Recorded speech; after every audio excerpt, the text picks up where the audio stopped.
Hello, and welcome to this presentation on compound angles, where we're going to use compound angle formulae to combine waveforms. This presentation does assume you're very familiar with Pythagoras' theorem, basic trigonometry, the sine, cos and tan ratios, and preferably that you've seen the previous presentations relating to sinusoidal forms, trigonometric identities and solving trigonometric equations, as some of that knowledge underpins the solutions we're going to look at in this presentation. An introduction to compound angles.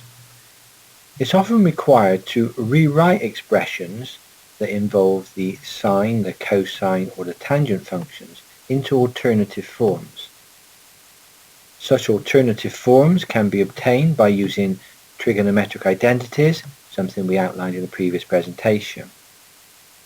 Other commonly used identities include compound angle theory, such as sum or difference formulae, and double angle formulae.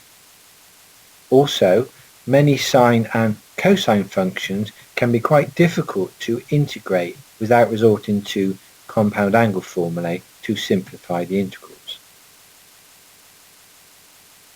Compound angles are sometimes used in the analysis of acoustics, where sound waves are needed to be added together, or can be used in logic circuits that generate a voltage signal representing the difference in phase between two signal inputs.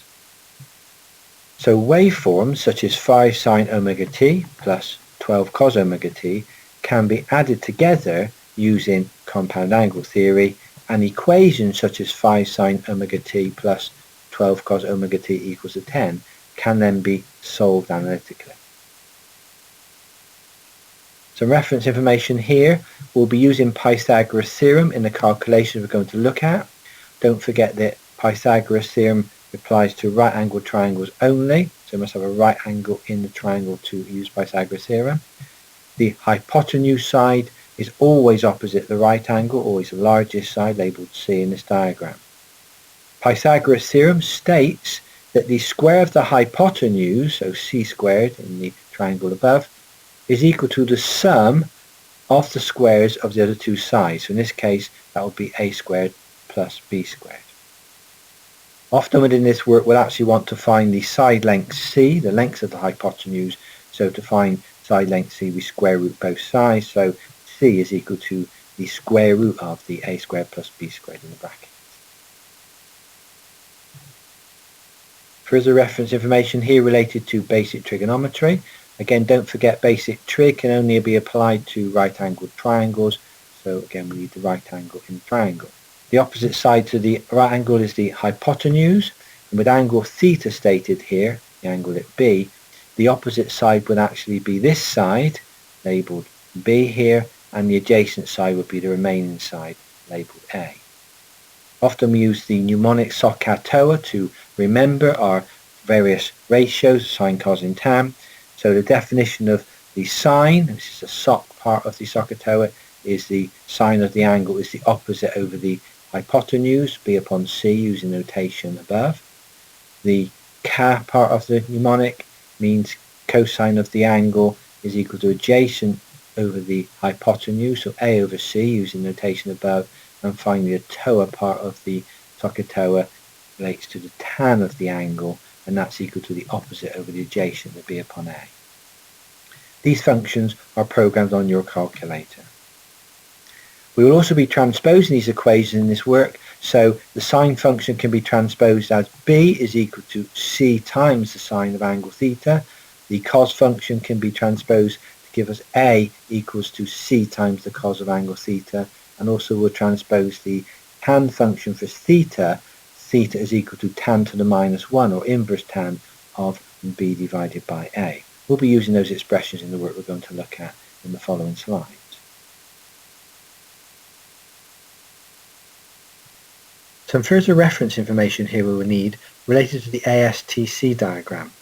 We referred to this diagram in a previous presentation when we were solving trigonometric equations. The ASTC diagram relates to the 4 quadrants of the 0 to 360 cycle of the waveforms. And we're going to use this ASTC diagram to solve some of the equations given to us later on in this presentation, because it helps us find where the phasor is with regard to the 4 quadrants between 0 and 360 degrees. So the first quadrant runs between 0 degrees and 90 degrees, or in radians between 0 and pi upon 2 radians. And in this quadrant, all the functions, the sine function, the cosine function, the tangent function, and their reciprocals, although we're not interested in those here, they're all positive. And we can see this from the diagrams. Between 0 and 90, the sine curve has positive ratios, the cosine curve has positive ratios, and the tangent curve has positive ratios. If we take the second quadrant, between 90 degrees and 180 degrees, or between pi upon 2 radians and pi radians, we find that only the sine curve is now positive. So the sine ratios between 90 degrees and 180 degrees we can see are positive, but the cosine ratios are now negative and the tangent ratios are also negative. Looking at the third quadrant, between 180 degrees and 270 degrees, or between pi radians and 3 pi upon 2 radians, we now find that the tangent function is in the positive region. So the tangent ratios are now positive between 180 and 270, but the sine ratios are negative, and so are the cosine ratios. And in the fourth quadrant, between 270 degrees and 360 degrees, or 3 pi upon 2 radians and 2 pi radians, we find that only the cosine waveform is positive, which we can see here. The cosine ratios are positive, but the sine ratios are negative, and so are the tangent ratios, they're negative. One way of remembering the ASTC diagram is to use a little rhyme, All Saints Tennis Court. It's the way some people remember the 4 quadrants, or all schools teach chemistry. It's just a way of remembering which function is positive in which quadrant. When we're solving some of the equations later in the presentation, we will find we have negative sine ratios or positive cos ratios and so on. And knowing these and knowing our ASTC diagram will help us position our vector or our phasor in the correct quadrant. One thing that needs to be understood throughout this work is when we measure angles, we always measure them positive from here in this direction. This is positive angle theta, positive angle alpha, whatever symbol we're using. But we must, absolutely must, measure our angles positive in that direction. I will keep emphasising this throughout the work we're going to do when we start solving equations. On this slide we just show the sine and compound angle formula for the sine and cosine functions. There are proofs behind these compound angle formulae, but I'm just going to show the equations here. So using compound angle formula, sine of angle A plus or minus B can be written as sine of angle A multiplied by cos of angle B plus or minus the cos of angle A multiplied by the sine of angle B. I've called that equation 1. Also we can show that the cos of A plus or minus B can be written as cos of A multiplied by cos of B minus or plus sine of A multiplied by the sine of B. And I've called that equation 2. The plus or minus terms in the above equations can sometimes cause confusion, so I'm going to expand equations 1 and 2 below. So if we take the sine function first of all, we can show that the sine of A plus B is equal to the sine of A multiplied by the cos of B plus the cos of A multiplied by the sine of B. I've called that equation 1a here. Also from equation 1 we can show that the sine of A minus B is equal to the sine of A multiplied by the cos of B minus the cos of A multiplied by the sine of B. Call that equation 1b here. We can also go through a similar process for the cos function shown in equation 2, but just notice that the sign change between the left and the right hand side. We've got positive on the left but negative on the right.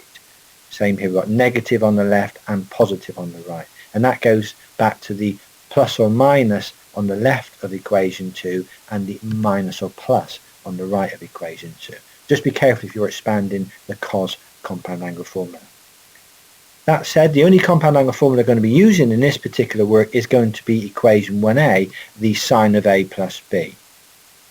And on the following slides you'll see how we use equation 1a to help us bring a cos and a sine waveform into one combined sinusoidal form.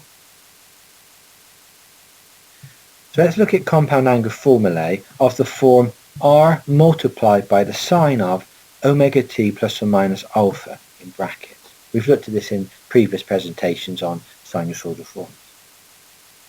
So r times the sine of omega t plus alpha represents a sine wave that has an amplitude of r, an angular frequency, sometimes called angular velocity, of omega, and an angle lagging or leading of alpha.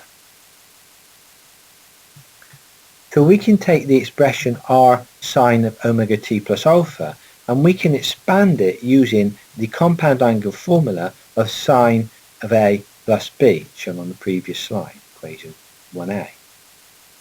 That would give us an expansion of sine of a cos of b plus cos of a sine of b from the previous slide.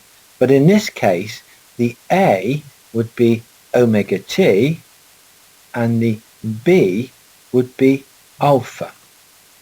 Just take a moment to think that through there. The generic terms in the compound angle expansion are a and b, but in our expansion we've got sine of omega t, which is the a, and the alpha, which is the b.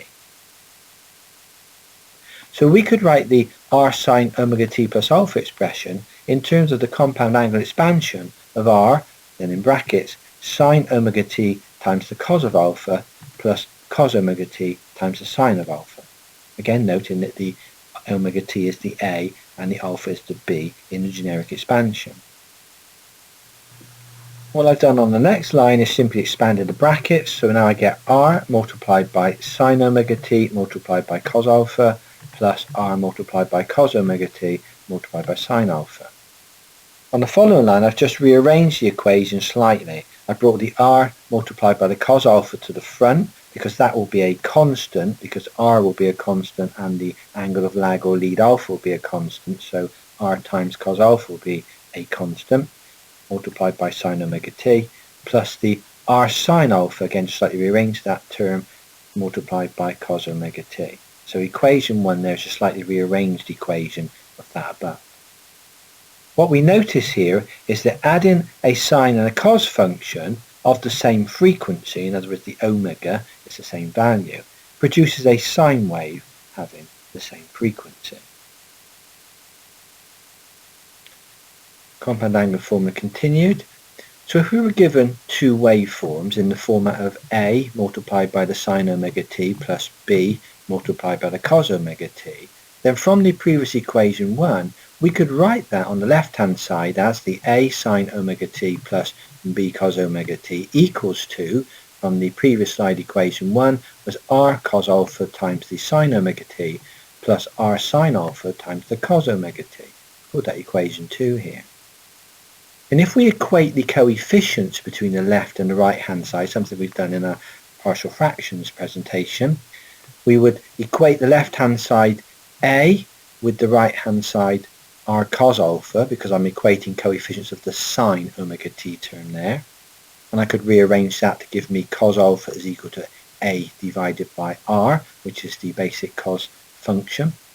And also I can equate coefficients of the cos omega t term. So on the left hand side I get b, and on the right hand side I get r sine alpha, because the b is associated with the cos omega t on the left hand side and the r sine alpha is associated with the cos omega t on the right hand side. So I'm equating the coefficients, the numbers in other words.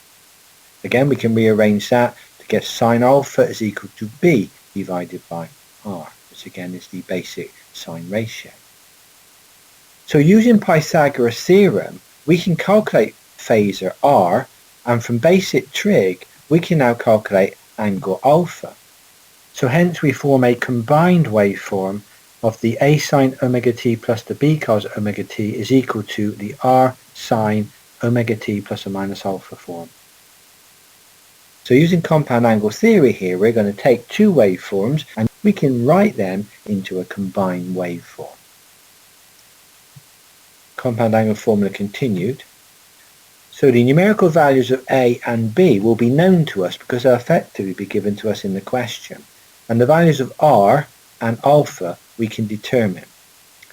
The relationship between constants a, b, r and alpha is shown in figure 1. Here we have a right angled triangle and we have a horizontal dimension a and a vertical dimension b. Given angle alpha, then b will be the opposite side and a will be the adjacent side, with r being the hypotenuse. Using Pythagoras' theorem, we can find r. In this case, it's simply the square root of a squared plus b squared. And using our trigonometric ratio for the tan function, we can rearrange that so the angle alpha will simply be the arctan, or tan to the minus 1, of the opposite side b divided by the adjacent side a. One thing we need to be very careful of here, though, is that the vector r, or the phasor r, can occur in any of the 4 quadrants of our 0 to 360 or 0 to 2 pi radian cycle. We've considered this before in a previous presentation on solving trigonometric equations, where we have 4 quadrants, a 0 to the 90 degrees, a 90 to 180 degrees, the 180 to 270 degrees, and 270 back to the 360 degree angle.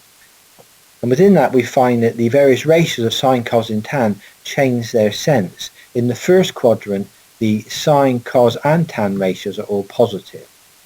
In the second quadrant, the 90 degrees to 180 degrees, only the sine ratio is positive. In the third quadrant, the 180 to 270 degrees, only the tan function is positive. And in the fourth quadrant, the 270 to 360 degrees, only the cosine ratio is positive. And we need to be particularly careful of this because the angle alpha that we specify in our solutions is always measured from the horizontal anti-clockwise. So we always measure it from the horizontal going in an anti-clockwise direction this way. And it's absolutely essential that we stick to that notation. So when we calculate the value of r using Pythagoras' theorem, we need to be very clear on which of the 4 quadrants the r vector, the r phasor, lies. And we can find that from the sign of the a and b numerical values we are given. The following examples will try and illustrate how to apply these techniques to solve for the r sine omega t plus or minus alpha form. Example 1. We're asked to find an expression for 5 sine omega t plus 12 cos omega t in the form of r sine omega t plus alpha. We're then asked to sketch the curves.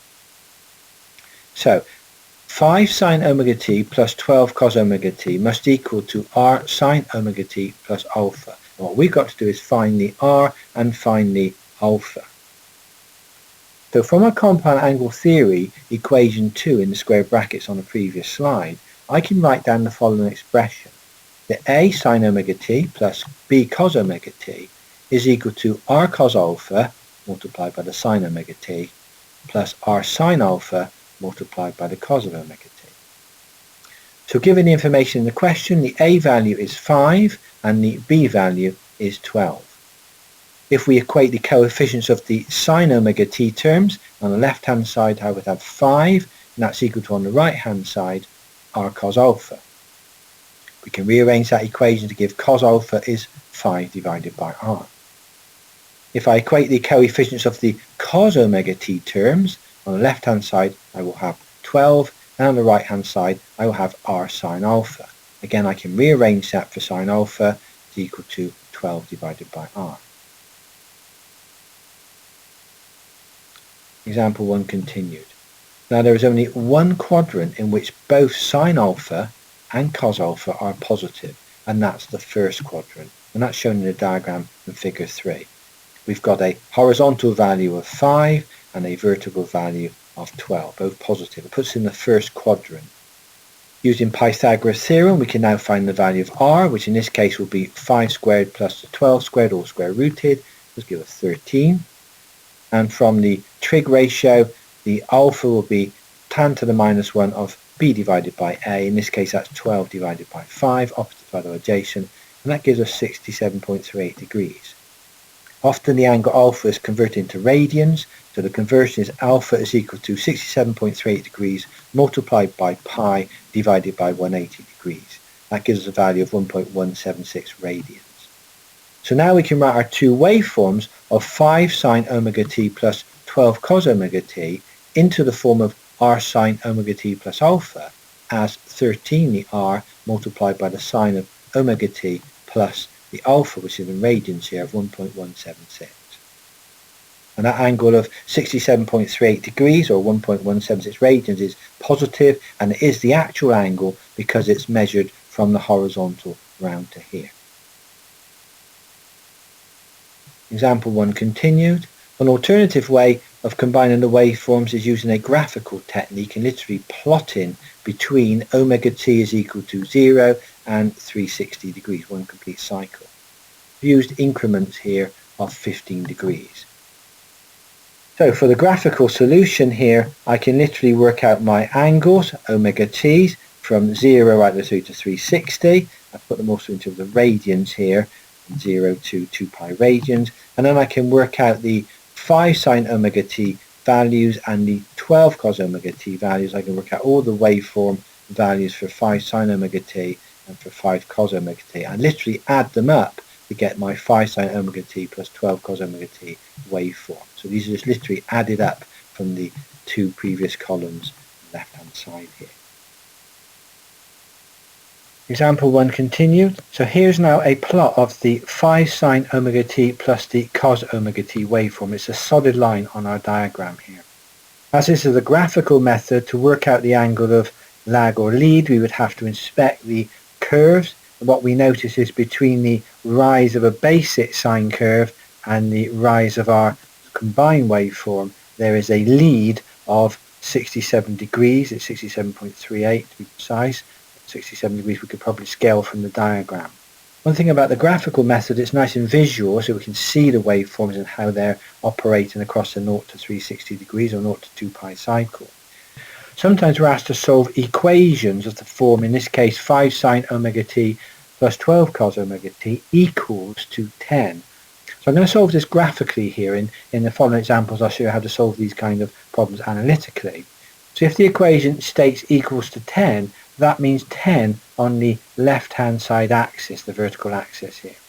So what we do to solve the equation is to find angles at which the amplitude is 10. So we literally just draw a horizontal line across until we hit the solid line, our combined waveform, and then we read down and read off the angles. So about 60 degrees is our first angle, but don't forget within the one cycle there are always two solutions to the sine, cos and tan functions. So if we continue the 10 line horizontally across and hit the curve again, it reads down at about 340 degrees.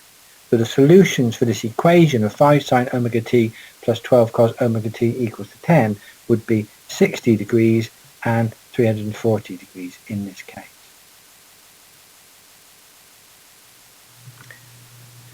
Example 2. We're asked to solve the equation 4.6 times the sine of theta plus 7.3 times the cos of theta is equal to 3. We've got to find values of theta between 0 degrees and 360 degrees. Remember that the sine and cosine waveforms are classified as continuous periodic waveforms. In other words, they go on forever, so they have an infinite number of solutions. So in these kind of questions, we normally limit our solutions between 0 and 360 degrees, or in radians, 0 and 2 pi radians. So given the equation 4.6 sine theta plus 7.3 cos theta, we're going to equate that to the r sine theta plus alpha expression. Notice the variable we're using this time is theta, whereas in the previous question the variable was omega t. So we know from our compound angle theory we can express the a sine theta plus b cos theta is equal to the r cos alpha sine theta plus the r sine alpha cos theta. Now given the information in the question, the a in our case is 4.6 and the b is 7.3. So now we can go through the process of comparing coefficients. First of all, for the sine theta function, so on the left hand side of the above equation I get 4.6 associated with the sine theta function, and on the right hand side I get r cos alpha associated with the sine function. So I've compared the coefficients for the sine theta function. Rearranging that equation, I get cos of alpha is equal to 4.6 divided by r. That's my cos ratio. We now equate the coefficients of the cos theta function. On the left hand side in the above equation I get 7.3, and on the right hand side I get r sine alpha. Again, rearranging the equation, I get sine of alpha is equal to 7.3 upon r, our sine ratio. Example 2 continued. Again, there's only one quadrant in which both the sine alpha and the cos alpha terms are positive, and that's the first quadrant. So again, we're in the first quadrant. In this particular case, our A is 4.6 and our B is 7.3. We can use Pythagoras theorem to find the resultant value. So R is equal to the A squared plus the B squared. In this case, it's 4.6 squared plus the 7.3 squared, all square rooted, gives us 8.628 as our maximum value of R, maximum amplitude. From the basic trig ratios, we know that the alpha, the angle, is equal to arctan of the opposite divided by adjacent side of our triangle. So in this case, that's arctan, or tan to the minus 1, of the 7.3 over the 4.6. That gives us 57.78 degrees, or if you convert that to radians using the conversion on the previous slide, it's about 1 radian. So our solution in this case is 4.6 sine theta plus 7.3 cos theta can be written as 8.628 sine of theta plus 57.78 degrees. That's my angle in degrees there. So again, we've combined the sine and cos waveforms on the left-hand side of the equation into one resultant sine waveform on the right-hand side. Example 2 continued, this is part 2. We're asked to solve the equation of 4.6 sine theta plus 7.3 cos theta is equal to 3. In other words, we're trying to find the value of theta that gives an amplitude of 3 for the combined waveform. Now we know we can write the 4.6 sine theta plus 7.3 cos theta in the form 8.628 sine of theta plus 57.78 degrees from the previous slide. From use of compound angles, we form that resultant waveform. So we can equate that to 3 in this particular case. This now allows us to solve the equation algebraically to find values of theta, and don't forget there will be 2 values of theta. So rearranging, the first thing we're going to do is divide both sides by the 8.628. So on the left hand side I get the sine of theta plus 57.78 degrees in the brackets, and on the right hand side that's equal to 3 divided by 8.628. I now take inverse sines, or sine to the minus 1, or arc sine of both sides of the equation. So on the left hand side I get theta plus 57.78, and on the right hand side I get the arc sine of the 3 divided by the 8.628. On the next line I've just simplified the bracket, so 3 divided by 8.628 is 0.3477. I've gone to decimal form there. Now what we've got to do is find the inverse sine, sine to the minus 1, of this positive ratio of 0.3477. On your calculators, taking the inverse sine function, you will get 20.35 degrees, and I encourage you to check that. So that's the first angle for the first vector, or phasor, of our diagram at 20.35 degrees from the horizontal. As we said, there are always 2 solutions between 0 and 360 degrees for a sine, cos or tan function, so we need to look for the second solution.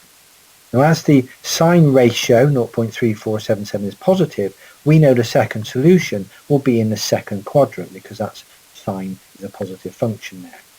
So if we take the 20.35 degrees from 180 degrees, we get 159.65 degrees, which is our second phasor position on our diagram.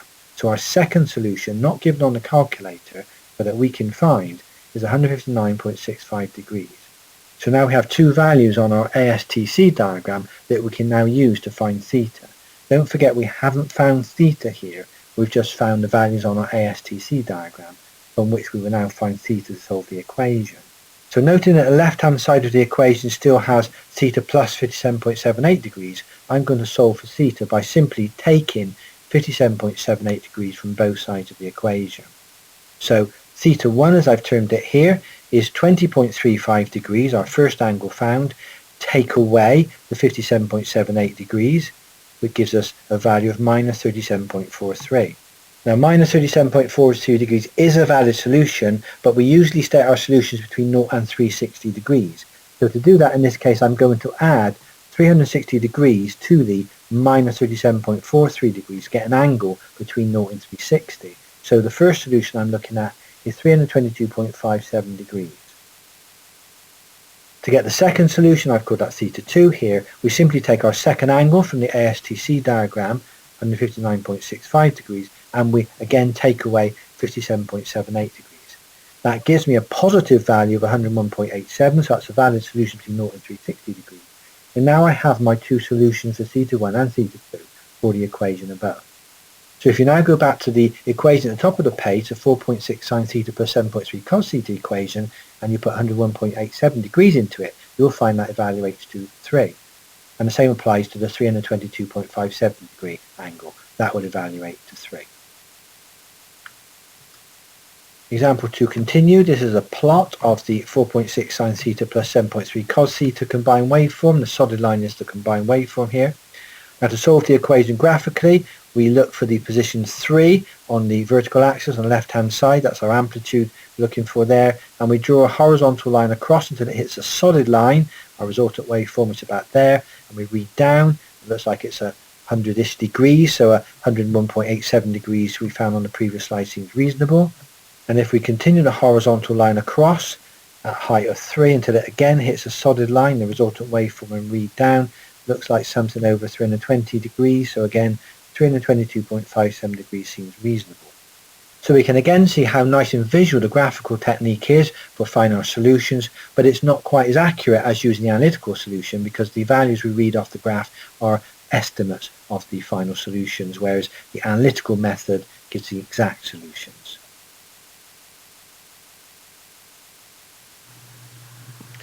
Here are some tutorial exercises that I would encourage you to attempt. They're based on the examples in the previous slides, and they all involve trying to form a single waveform, the r sine omega t plus or minus alpha, when given two waveforms. One of the problems I find students sometimes have with these kind of questions is not the transposition or arithmetic that we've shown on the previous slides, but it's knowing which quadrant the phasor resides in. In the previous examples, the phasors have been in the first quadrant. We have a plus x and a plus y coordinate for our resultant phasor. What you'll find with these exercises is that the phasor will now shift out of that first quadrant and be in other quadrants. So it will be good for you to go through the process of trying to determine which quadrant the phasor is in and then calculating the correct angle of alpha for that particular problem. So I'd encourage you to attempt these exercises before reviewing the solutions on the following slides.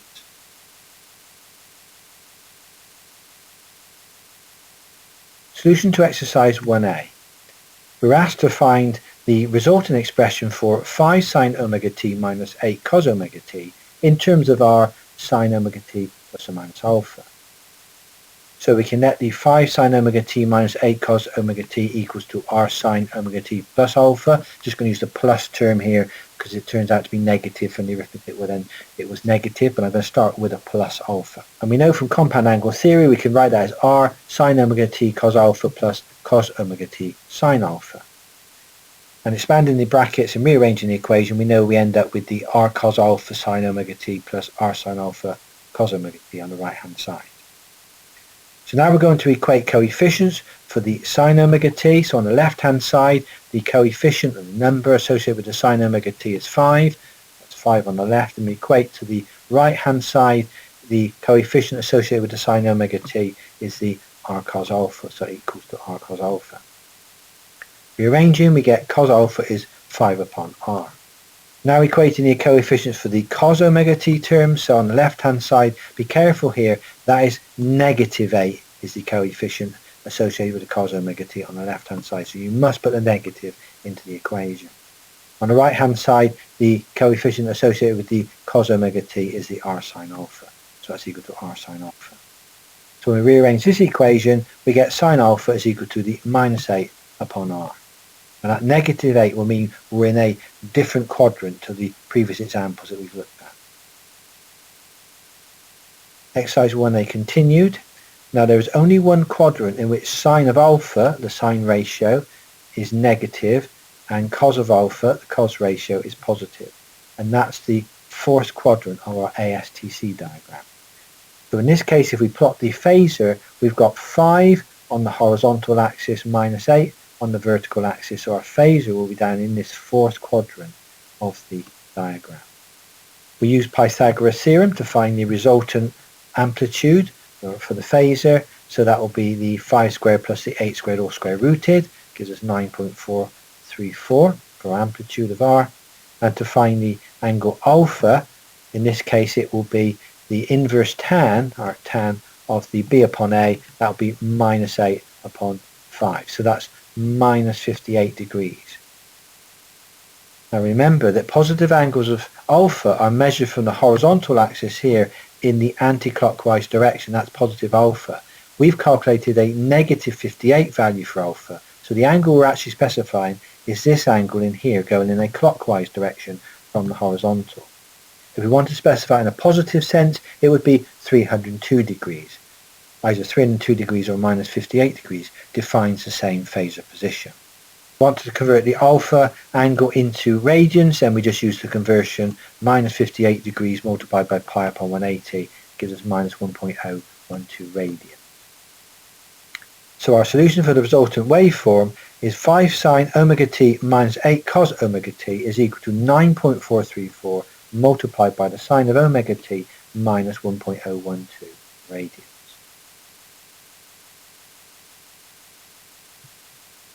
Exercise 2a solution.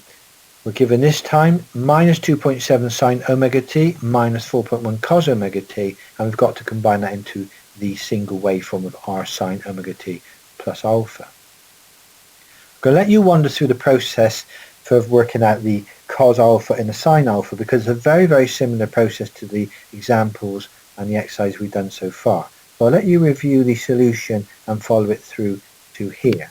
What you will notice is this time we get a negative 2.7 for our cos ratio and a minus 4.1 for our sine ratio.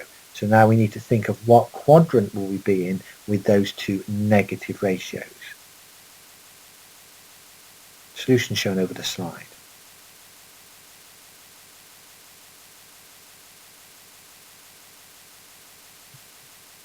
Exercise 2a solution. We're given this time minus 2.7 sine omega t minus 4.1 cos omega t, and we've got to combine that into the single waveform of r sine omega t plus alpha. I'm going to let you wander through the process for working out the cos alpha and the sine alpha, because it's a very, very similar process to the examples and the exercise we've done so far. So I'll let you review the solution and follow it through to here.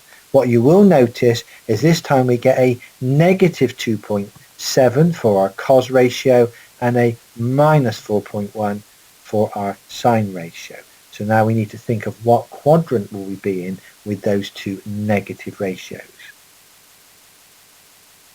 Solution shown over the slide.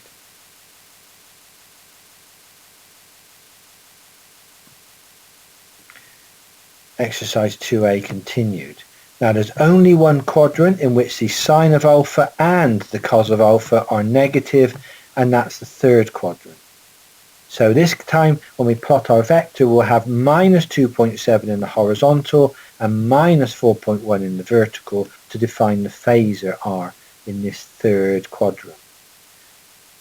So using Pythagoras theorem, we can find the resultant of the phasor. So in this case it's 2.7 squared plus the 4.1 squared, all square rooted. Notice I ignored the negative signs because they're irrelevant when I'm squaring them. That gives us an R value of 4.909. Now be careful when we're finding the angle in this case. The arctan or inverse tan of the 4.1, the opposite side over the 2.7, I've ignored the negative signs because they cancel, is equal to 56.63 degrees. Now that is not angle alpha, because you must remember that angle alpha is measured from here in an anti-clockwise direction. That's positive alpha. The angle we just calculated, I've actually termed as phi here, is not angle alpha. To find angle alpha, we'll have to add 180 degrees to the 56.63 degrees. Exercise 2a continued. So the angle of alpha, the angle of lead, can be calculated as 180 degrees plus 56.63 degrees. So 236.63 degrees is our first solution.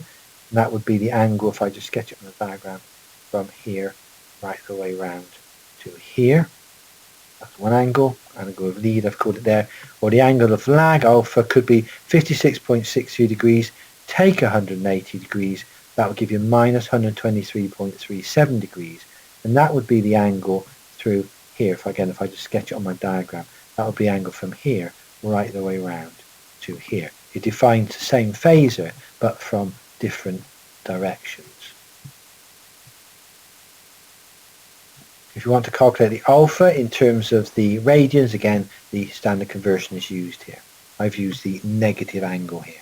So given the waveforms minus 2.7 sine omega t minus 4.1 cos omega t, that produces a combined waveform from our compound angle work of 4.909 times the sine of omega t minus 2.153 radians angle. I've used a negative angle in this solution.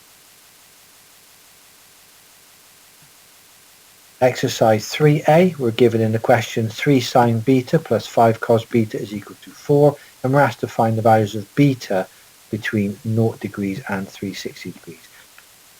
So in this question we'll have to find the resultant waveform as we've done in the previous exercises, and then go and solve the equation when the resultant waveform equals to 4.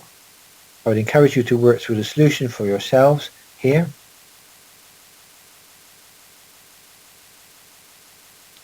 You'll find that the phasor in this case is in the first quadrant with a 5 for the opposite side and a 3 for the adjacent side of our triangle. Resultant value for the phasor is 5.831 and the angle is 59 degrees.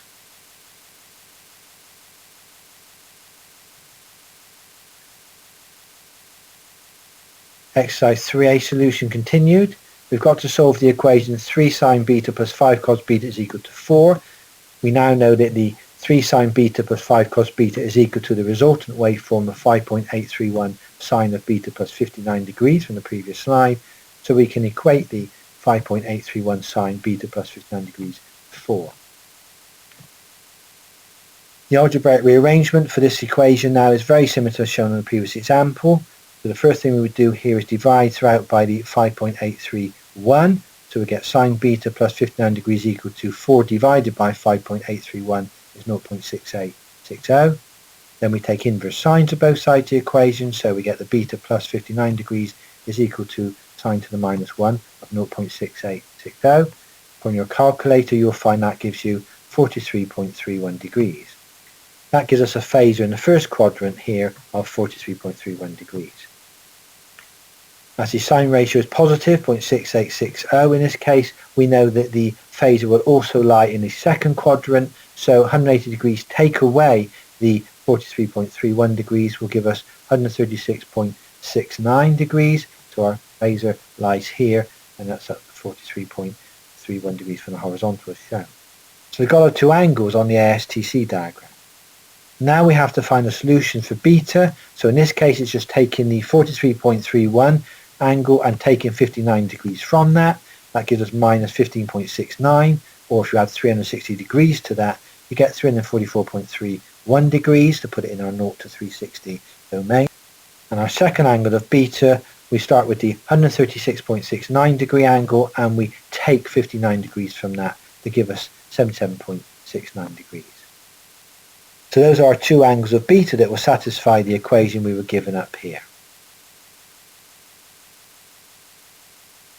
Exercise 3a solution continued. This is now the graphical approach to solving the combined waveform. We're given in the question the 3 sine beta and the 5 cos beta, and I've worked out here angles at 15 degree increments from 0 right the way through to 360 degrees. So we can work out the respective waveforms, the values for each of these waveforms for the 3 sine beta and then the 5 cos beta, and we simply add them up here on this spreadsheet to get this column. We do it right the way through for one cycle up to 360 degrees. Exercise 3a continued. This is a plot now of the 3 sine beta plus 5 cos beta waveform. The solid line is the combined waveform. We're asked to solve the equation when the amplitude was 4. So if we draw a horizontal line across at the value of 4 till it hits the resultant waveform, and then a line down until it hits the horizontal axis, we hit between 70 and 80 degrees. Our solution was 77.69 degrees, so that seems reasonable. And if I continue the line across horizontally at the amplitude of 4 till again it hits the solid line, the resultant waveform, and draw a line down, it seems to hit between the 340 and 350 degrees angle, and we had 344.31 from our analytical solution. So again, the graphical method, nice and visual, but not giving us the exact values we get from the analytical solution. I will leave you with exercise 4 to complete yourself, and also here are some tutorial questions. Questions 1 to 4 are all about finding the resultant waveform, and the answers are given on the right hand side here. Question 5 requires you to find the resultant waveform and then solve the equations given. There are two parts of the question, an equation here for the first part and an equation here for the second part. Again, the answers are shown in the brackets. Tutorial question continued, and questions 5 through to 8 given on this page, and again the answers are shown in the brackets on the right hand side of each question. Here's a reference source used to help generate this presentation. I would strongly encourage you to view this when you have some time to look at background information to the topic area. I hope it's been of interest to you, and thank you for viewing.